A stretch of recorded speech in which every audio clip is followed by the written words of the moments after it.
திருமணத்தின் பொழுது மகர் கொடுங்கள் என்றார்களே, மகர் கொடுத்தே மனம் முடித்தார்களே, தன்னுடைய மகள்களுக்கு திருமணம் முடிக்கும் பொழுதெல்லாம் கட்டாயப்படுத்தி மகரை வாங்கினார்களே, அந்த ரசூல் ஸல்லல்லாஹு அலைஹி வஸல்லம் வழியில வந்துட்டு என்ன பண்றீங்க நீங்க? கேக்குறீங்க பெண்ணிட்ட. இது யாரு கொடுத்த மார்க்கம்?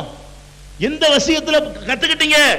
கடைசி உரையில சொல்லிட்டு போனாங்க ஹஜ்ஜத்துல் வதாவுல, நீங்க எல்லாம் திருமணம் முடிக்கும் பொழுது வாங்கிக்கிறீங்க இல்ல, உங்களை தான் கொடுக்க சொல்லிட்டு போயிருக்கிறாங்க.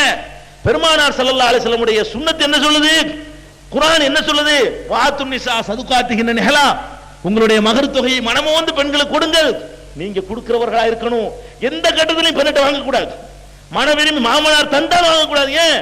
மனம் ஒப்பி அவன் தரல, அழுதுக்கு தர்றான், நொந்து போய் தர்றான், வைத்தறிஞ்சு தர்றான், பிச்சை வாங்கி தர்றான், கடனுக்கு வாங்கி தர்றான், வட்டிக்கு வாங்கி தர்றான், அவன் மனம் விரும்பி தரவே இல்லை, வாங்க மாட்டோம் வாங்க மாட்டோம்னு சொல்லி அவ்வளவு உறுதியான சங்கற்பம் எடுத்து காட்டு. தெருவில் நிக்குமா குமர்கள்லாம்? 40 வயசு கன்னிகள் இருப்பாங்களா அந்த சமுதாயத்துல? 30 வயசு கன்னிகள் இருப்பாங்களா? காரி துப்புற அளவுக்கு இந்த சமுதாயத்தை அடுத்தவன் எல்லாம் பார்த்து அவ்வளவு கேவலமா போய்கிட்டு இருக்கீங்க.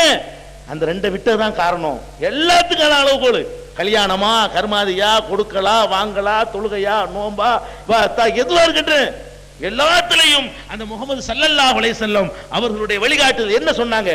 நகமற்றதா ரசூலுல்லாஹ் சொன்னபடி நான் வெட்டுவேன். மீசையை கத்தரிக்கணுமா? ரசூலுல்லாஹ் சொன்னபடி. ஒண்ணுக்கு இருக்கிற வரைக்கும் கேள்வி பண்ணாங்க யூதர்கள்லாம். என்னப்பா உங்க நபி வந்து ஒண்ணுக்கு இருக்கிறத பத்தி எல்லாம் சொல்லி தர்றாராம்ல?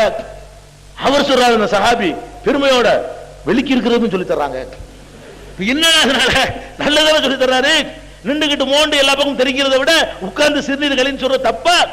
சிறுநீர் கழிச்ச பிறகு கழுவி சுத்தப்படுத்துன்னு சொல்ற தப்பா? எவன் சொல்லி தந்தா? அவங்க சொல்லி தந்தது மாறிங்க எவனும் உலகத்துல சொல்லி தர முடியாது.